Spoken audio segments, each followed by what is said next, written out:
Bienvenue dans Les Voix de la Ville, votre radio éphémère et itinérante.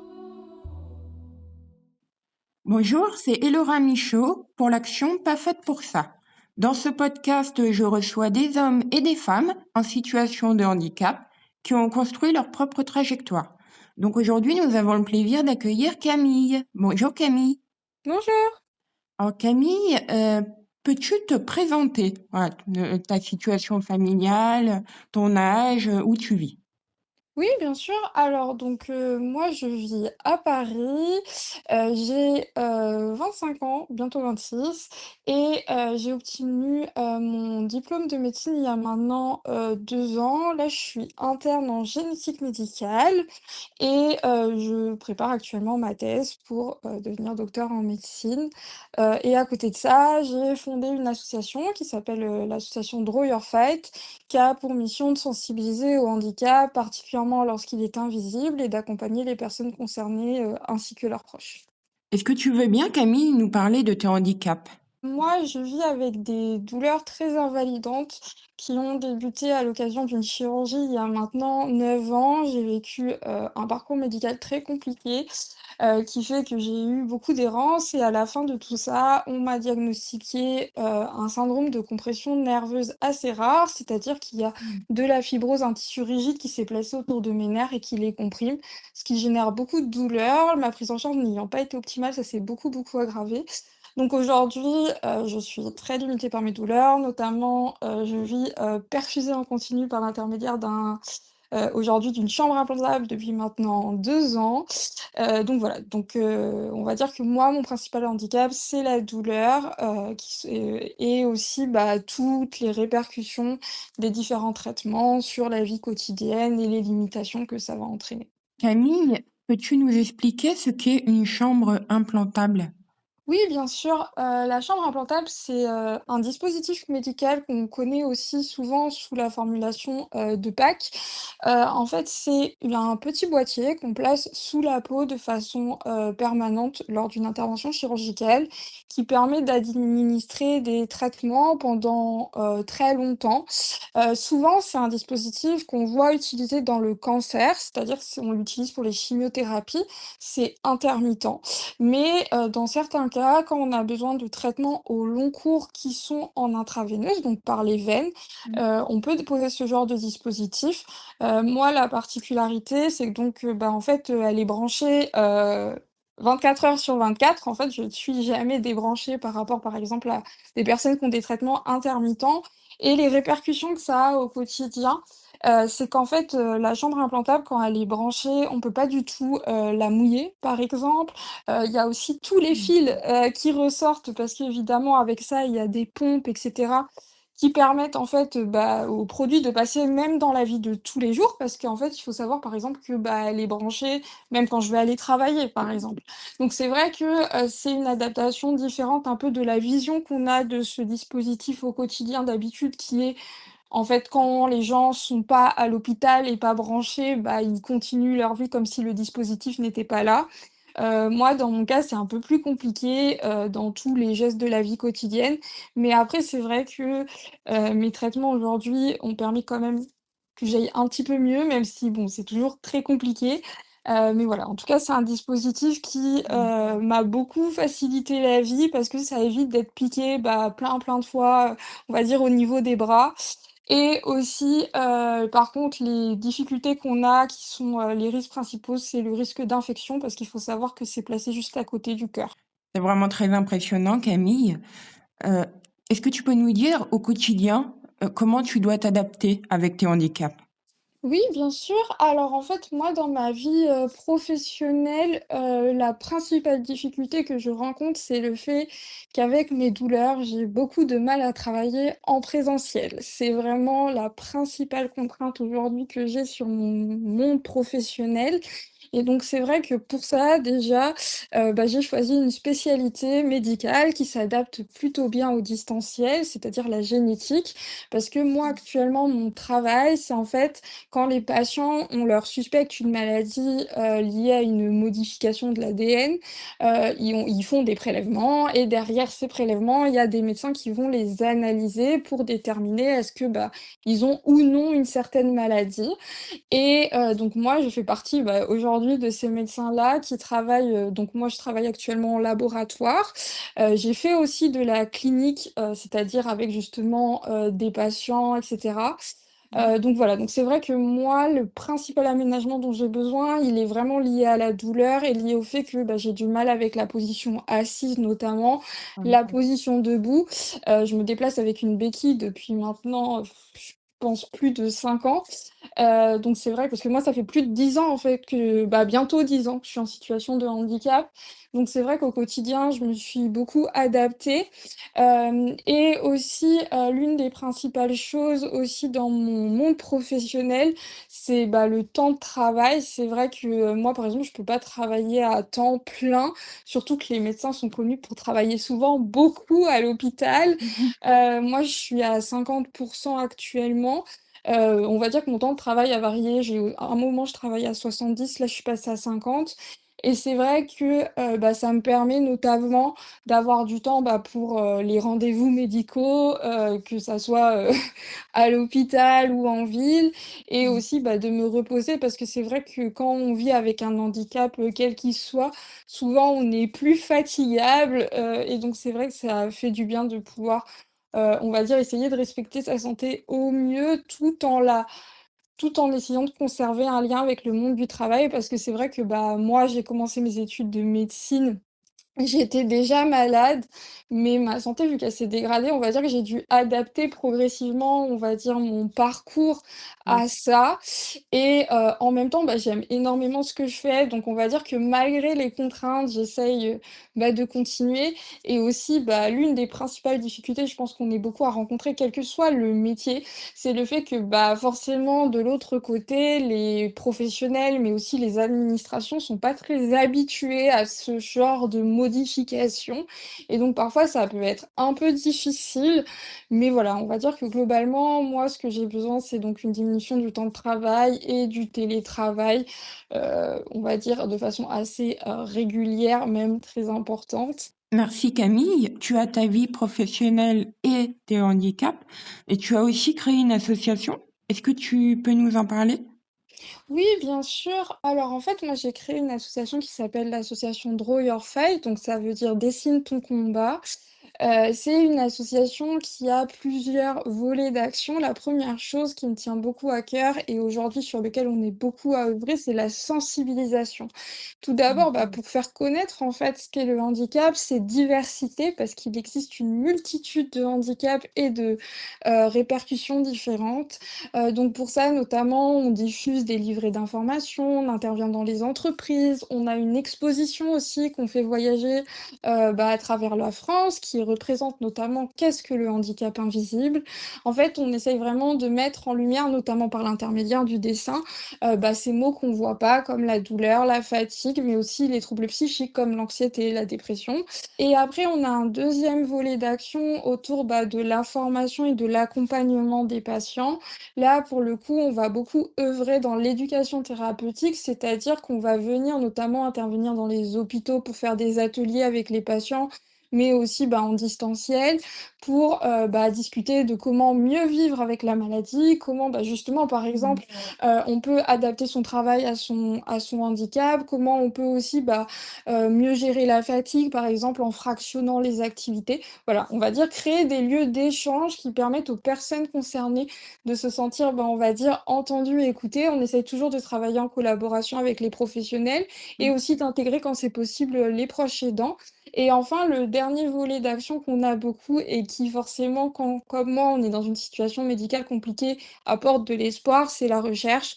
On travaille avec plusieurs, équipes de recherche réparties dans la France pour essayer, de mieux, évaluer, prendre en charge et diagnostiquer les maux invisibles, en particulier la douleur, sous toutes ses formes parce que, par exemple, On discutait au début, des difficultés de communication qu'on peut avoir, quand on a un handicap et c'est vrai que, bah, moi, par exemple, j'essaie de travailler autour de l'évaluation de la douleur chez les personnes qui sont dyscommunicantes. Voilà, on va dire qu'il y a plein d'axes d'action de recherche possibles et sur lequel nous, avec l'association, on essaye d'œuvrer. Par exemple, l'endométriose, les douleurs neuropathiques, la fibromyalgie, bref, c'est très large parce que la particularité de l'association, ce qui, moi, me tenait beaucoup à cœur dans mon parcours, c'est qu'elle soit ouverte à toute personne, qu'elle ait un handicap physique ou psychique et surtout qu'elle soit diagnostiquée ou non, parce qu'on est beaucoup dans notre parcours à connaître de l'errance médicale et donc voilà, donc c'est pour ça qu'aujourd'hui cette association existe. On est maintenant heureusement, assez nombreux pour la faire tourner parce qu'on agit dans toute la France, mais c'est Mmh. vraiment un volet qui, moi, m'a beaucoup aidée dans mon parcours, ne serait-ce que déjà à faire face aux difficultés que moi-même je traversais parce que bah, ça fait du bien de se sentir soutenu, entouré, de rencontrer des personnes qui peuvent, bah, inspirer. C'est un peu comme, bah, avec ce podcast, le fait de donner la voix à des personnes qui arrivent à vivre avec, bah, Bien quand sûr. on vient d'être diagnostiqué et cetera, ça nous aide aussi à garder espoir. Donc voilà, donc ça m'a beaucoup aidé dans mon parcours et bah, aujourd'hui, j'essaye de concilier au mieux avec la médecine, mais au final, c'est quelque chose qui se répond très bien dans le sens que, bah, vu que la médecine s'intègre dans l'association, dans les collaborations et cetera, on va dire que mes 2 casquettes de patiente et de soignante, s'harmonisent bien, là-bas. Et ça fait combien de temps, Camille, que tu as créé cette association? J'ai créé l'association en 2022 alors que j'étais encore étudiante en médecine, donc on va bientôt fêter nos 5 ans l'année prochaine, là on est à 4 ans. Bravo, c'est une très belle initiative. D'autant que l'éducation thérapeutique, je connais aussi, donc je comprends tout à fait de quoi tu parles. Autant, ça permet aux patients d'avoir un meilleur vécu de leur pathologie, de leur maladie, mais ça permet aussi d'apporter son expérience, son savoir-faire, Tout à fait. et ça permet aux médecins d'avoir, une meilleure, on va dire, compréhension du ressenti du patient. Donc Oui, c'est c'est vraiment un endroit où je trouve qu'entre professionnels et patients, on arrive à développer un lien assez nouveau, en tout cas qu'il y avait sûrement pas, je pense, mmh, bah, il y a 30, 40 ans dans la médecine. Il y a eu beaucoup d'évolutions et notamment ce fait de pouvoir travailler d'égal à égal avec les professionnels pour accompagner les patients. C'est vraiment, très bénéfique à la fois pour nous, pour les professionnels et pour les patients qu'on accompagne. Donc c'est vrai que dans l'association, on essaie vraiment de promouvoir ça parce que malheureusement, bah, il y a encore beaucoup d'inégalités d'accès à l'éducation thérapeutique en France, que ça soit en termes de pathologie, en fonction de la pathologie qu'on a, ça va être plus ou moins simple d'y avoir accès, mais aussi de là où on vit. Donc c'est vrai que je trouve que c'est là où nous, en tant qu'association, en tout cas avec Droit en fait, on essaye d'apporter notamment avec par exemple de la mise en place du distanciel ou mmh. de proposer des ateliers à des maladies qui sont moins connues, moins reconnues, par exemple l'encéphalomyélite myalgique et cetera. On va dire que l'associatif aujourd'hui, c'est vraiment complémentaire à ma vie professionnelle parce que, bah, j'ai l'impression de pouvoir aider sur d'autres volets sur lesquels je vais être plus limitée par mon travail et donc, bah, ça permet de nouer, on va dire, les 2 personnes que je suis parce qu'au final, je suis à la fois patiente et soignante et les 2 cohabitent au quotidien. Bravo Camille. Ma chef, quand je la rencontre, elle me demande: «Non, mais vous êtes vraiment sûre que vous êtes capable de faire des consultations?» tandis que je venais d'avoir un diplôme de médecine, que ça faisait 6 ans que je faisais médecine et j'avais bien sûr eu plein de stages qui ont montré que j'arrive très bien à faire des consultations. Mais vu que je suis en situation de handicap et que mon handicap se voit, bah, voilà, préjugés. Voilà, on va dire qu'il y a ça et la troisième chose qui est aussi liée aux, préjugés, encore une fois, sur le handicap, c'est qu'en tant que personne en situation de handicap, on va avoir souvent des difficultés à acquérir des responsabilités parce que les gens vont avoir peut-être moins confiance pour nous donner les choses, peut-être parce qu'ils considèrent qu'on est moins fiable, je sais pas, ou le fait que, bah, on va pas y arriver. Mais c'est vrai que c'est très compliqué, de, trouver sa place, notamment, par exemple, en médecine, bah, c'est vrai que le volet recherche, c'est complémentaire à la clinique, donc au fait de recevoir des patients et bah, normalement, c'est des choses qu'on nous donne progressivement dans notre parcours. Moi, c'est vrai que j'ai beaucoup de mal, par le volet conventionnel, on va dire, à avoir accès à ce genre de choses et heureusement, il y a l'association qui, de l'autre côté, me permet d'y accéder avec plus d'inclusivité, on va dire. Mais c'est vrai que ces freins-là qui se placent au cours du parcours sont vraiment difficiles. Il y a aussi un dernier qui arrive souvent et auquel, bah, je fais face même encore aujourd'hui beaucoup, c'est que le fait que le système, l'administration a créé une route qui s'adapte aux personnes valides, que certaines personnes handicap vont réussir à suivre en suivant, on va dire, le parcours conventionnel. Mais dès Mmh. qu'on a besoin, par exemple, d'étalement d'études ou un peu plus de temps, par exemple, certains doivent s'arrêter pendant 1 an pour leur santé ou quoi, c'est toujours très compliqué. Moi, je sais que j'ai demandé un étalement de mes stages, d'interne au lieu de faire en 6 mois, les faire en 9 mois pour que ça soit justement moins dur physiquement et il a fallu aller jusqu'à la DGOS, c'est-à-dire, le plus grand organisme en France qui organise tous les soins, pour demander leur avis. Bien évidemment, eux n'en avaient rien à faire de moi qui j'étais, la petite interne perdue. Heureusement que mon responsable s'est battu avec moi pour qu'on ait cet aménagement mais ça a été vraiment très, très, très compliqué. Heureusement que lui a été vraiment très soutenant et qu'il a toujours dit: «Bah, je vais essayer de vous aider à vous accompagner pour essayer que vous ayez jusqu'à la fin et que vous passiez votre thèse». Mais c'est vrai que, moi j'ai été vraiment marquée par le fait que, bah, l'administration, même quand les personnes individuelles sont, ouvertes au handicap, bah, la structure rigide vient se positionner dessus et vient compliquer, même quand bien évidemment le médecin du travail a été consulté, a donné son accord et cetera. C'est vrai que, c'est pour moi les principales difficultés que j'ai rencontrées tout au long de mon parcours. Donc, tout ce qui est discrimination, a priori préjugés et aussi, cette difficulté d'avoir accès à des aménagements qui nous sont adaptés. Vraiment bravo Camille, hein, pour, tous ces combats que tu as menés et tous ces obstacles que tu as réussi à dépasser. Est-ce que tu as des projets pour la suite, Camille? Merci en tout cas, c'est très gentil, déjà, ton retour et par rapport au projet que j'aimerais mener, oui, avec l'association, bien évidemment, j'aimerais continuer d'œuvrer pour la sensibilisation, la reconnaissance du handicap. Ça me tient aussi particulièrement de travailler sur les maladies rares parce que la mienne est rare, parce que mon retard diagnostique fait qu'aujourd'hui les traitements pour mon syndrome ne fonctionnent pas parce que j'ai été diagnostiquée trop tard. Si j'avais été diagnostiquée plus tôt, très sûrement que j'en serais pas là aujourd'hui.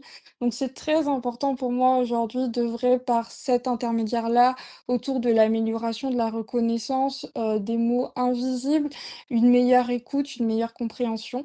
Donc mettre en place notamment, plus d'ateliers d'éducation thérapeutique, développer les actions de sensibilisation en entreprise, mais aussi auprès des professionnels de santé, justement pour réduire l'errance, améliorer l'écoute et un sujet aussi qui me tient tout particulièrement à cœur, sur lequel, forcément j'investis beaucoup de mon énergie, c'est le volet de la recherche médicale, que ça soit pour améliorer l'évaluation, par exemple, de la douleur. Parce qu'aujourd'hui, quand on vit avec des douleurs chroniques sévères, c'est extrêmement dur de faire se comprendre ce qu'on vit aux personnes et en particulier aux médecins. Je pense que beaucoup de gens qui écouteront ce podcast comprendront ce que je veux dire quand on nous demande à combien on a mal de 0 à 10 alors qu'on a mal de façon permanente depuis 10 ans. C'est super dur parce Je que, comprends. la douleur, elle évolue au fil du temps tellement et donc voilà et donc c'est vrai que ce genre de problématique qui, au quotidien, impacte vraiment, par exemple, ma prise en charge, mon vécu, c'est vrai que c'est des choses qu'avec l'association, j'ai envie de essayer de réfléchir à de nouvelles façons, notamment, par exemple, pour donner un exemple concret des projets en cours et à venir, on travaille sur le développement d'une échelle, différente qui est importée des États-Unis, qui prend mieux en compte, dans l'intensité de la douleur aussi ses répercussions sur le quotidien. Notamment, par exemple, à partir d'un certain niveau de douleur, on a souvent plus trop envie de parler, on a envie d'être laissé tranquille. Ça, c'est quelque chose que l'échelle va exprimer donc voilà et aussi, forcément le développement de traitements. On travaille avec certaines équipes en France qui font des essais pour de meilleurs traitements de la prise en charge de la douleur, notamment sur les douleurs comme les miennes qui répondent pas à grand-chose.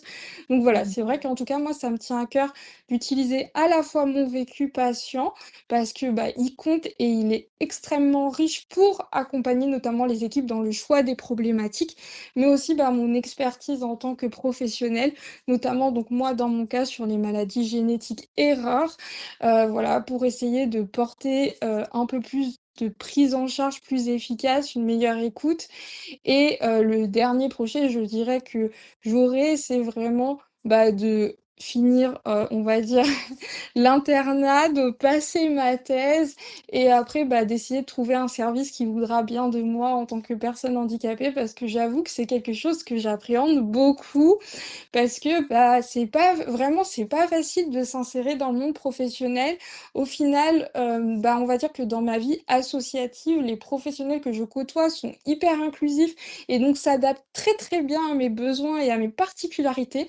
Mais dans le monde professionnel, c'est toujours un peu plus difficile, même s'il y a du positif et donc c'est vrai que le fait de appréhender de ne pas trouver de poste, de praticien hospitalier parce que j'ai besoin d'aménagement, c'est quelque chose que j'ai vraiment beaucoup, et en même temps, je me dis que, bah, normalement, avec les compétences que j'ai, je devrais réussir. Mais c'est vrai que, voilà, c'est, un projet bah, qui forcément me tient à cœur parce que, bah, ça fait des années que je travaille pour ça.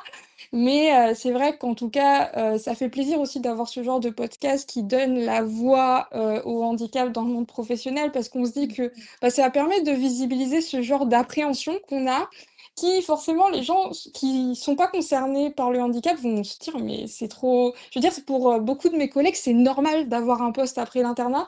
Pour moi, ça va être un stress. Donc voilà, donc ça c'est intéressant de pouvoir visibiliser, ce genre, de défi qui pour nous est, très différent, on va dire, de la norme. C'est vraiment tout ce qu'on te souhaite, Camille, hein, vraiment de trouver un poste à la hauteur de tes ambitions. Merci, c'est Mmh. gentil. Et on espère beaucoup que ce projet de podcast, pourra y contribuer, Merci. du fond du cœur. Est-ce que tu aurais un petit conseil à donner, Camille, à toutes les personnes qui écouteraient ce podcast? On va dire que moi, l'un des messages que je porte beaucoup, c'est le fait de croire en ses rêves. Dans le sens que, moi, quand j'ai voulu rentrer en médecine, on m'a dit: «Vous y arriverez pas avec vos douleurs, c'est impossible». Il y a beaucoup de gens qui m'ont dit ça. Il y en a aussi qui m'ont dit quand j'étais, par exemple, en quatrième, cinquième année: «Non, mais vous devriez abandonner, faire autre chose parce que vous allez pas y arriver». Et donc c'est vrai que moi, bah, on va dire que je me suis accrochée à mes rêves, même si c'est difficile et que c'est honnêtement pas toujours simple et que oui, parfois je me dis: «Oh là là, c'est si dur». Mais c'est vrai que voilà, croire en ses rêves pour moi, c'est vraiment hyper important. Malgré les barrières qui peuvent exister, le fait aussi de pas rester seul, en fait, quand on rencontre des difficultés, que ça soit moi, j'ai mon entourage, mais aussi, bah, par exemple l'association, voilà. C'est vrai que quand on fait face à la discrimination, aux barrières sociétales, aux a priori, on peut s'en sentir vraiment très seul. Même pareil pour l'errance médicale et cetera. Le fait d'être entouré, que ça soit par des professionnels à l'écoute, mais aussi, bah, par exemple par des associations de patients, par, d'autres personnes concernées, ça peut vraiment faire du bien. On va dire que voilà, ça aide à avancer et la dernière chose que je dirais qui est plutôt là à destination des personnes qui ne sont pas concernées, c'est que, bah, on voit dans la multitude des parcours, qu'en tant que personne en situation de handicap, on est capable de beaucoup de choses si les gens s'adaptent. Et donc c'est vrai que souvent, moi ce que j'ai envie de dire, c'est laissez-nous notre chance. Ne nous jugez pas sur nos handicaps, mais surtout essayez d'apprendre à nous connaître et à voir, bah, ce qu'on aime, ce qu'on sait faire et cetera. Parce que chacun d'entre nous a vraiment des compétences qui lui sont propres et son handicap est très loin de le résumer. Donc voilà, donc c'est vrai que moi souvent c'est cette chose-là que je dis parce que, bah, c'est quand on parle à des personnes qui sont sensibilisées, bien évidemment que les gens vont aller au-delà du handicap et ils vont nous parler d'autres choses. Mais c'est Mmh. vrai que souvent quand je fais mes entretiens d'embauche, j'avoue que tous mes entretiens, ça va durer sur mon handicap, qu'est-ce que j'ai, comment ça se passe, nanana et je comprends, c'est important. mais je ne suis pas que mon handicap, j'ai aussi des compétences et donc voilà, donc c'est vrai que pour moi, c'est le message que j'ai envie de porter, c'est vraiment ce truc de dire que il faut accompagner les personnes en situation de handicap pour qu'elles Mmh. puissent réaliser leurs projets, même si elles sont des barrières. Par exemple, ce podcast, c'est vraiment l'exemple du fait de pouvoir donner la parole à des personnes qui, de base, n'en ont pas. Donc c'est vraiment super, je trouve, parce que, on a besoin de plus d'initiatives comme ça qui aident à visibiliser le fait qu'on va au-delà du handicap. Nous ne sommes pas que nos handicaps. C'est pour ça qu'il faut encourager voilà, la sensibilisation au handicap, ce genre de choses. Tout Vraiment, à parce fait. qu'aujourd'hui, le handicap fait peur malheureusement, alors que c'est toute notre force. Mmh. C'est vrai qu'aujourd'hui, en tout cas, moi, le regard que j'ai souvent, c'est comme tu dis très justement, hein, la peur. Et puis même si le handicap entraîne des faiblesses au quotidien, des difficultés, des limites, c'est vrai que bah, au final, on apprend à vivre avec, même si c'est un poids qui est lourd au quotidien, qui nécessite des adaptations, qui fait souffrir aussi comme la douleur. Moi, je trouve vraiment Mmh. qu'on a besoin d'être accompagné dans nos projets parce que ça nous aide aussi à faire face à ce qu'on vit. Moi, Bien je sûr, sais que, par exemple, face à la douleur, c'est vrai que ça a souvent été très, très difficile, mais le fait d'avoir, bah, un travail qui me plaît, d'avoir avec une passion. l'association ouais, voilà, avec l'association du soutien, des projets qui m'intéressent et cetera, bah, c'est vrai que ça aide à faire face, à s'accrocher et à dire que malgré que les traitements soient peu efficaces, bah, je garde espoir. Mmh. Voilà, c'est vrai qu'en tout cas, pour moi, c'est souvent, je dis que c'est un cercle vertueux dans le sens que, bah, le handicap est un poids, mais le fait de pouvoir s'insérer, c'est aussi une aide face au handicap et le handicap apporte aussi à la société pour progresser. Voilà, on essaye d'aller vers le positif et de rester optimiste, malgré les difficultés. Merci beaucoup Camille pour ce témoignage, extrêmement émouvant. Merci beaucoup d'avoir écouté Camille. C'est Elora Michaud pour l'action Pas faite pour ça. C'était Les Voix de la Ville, votre radio éphémère et itinérante.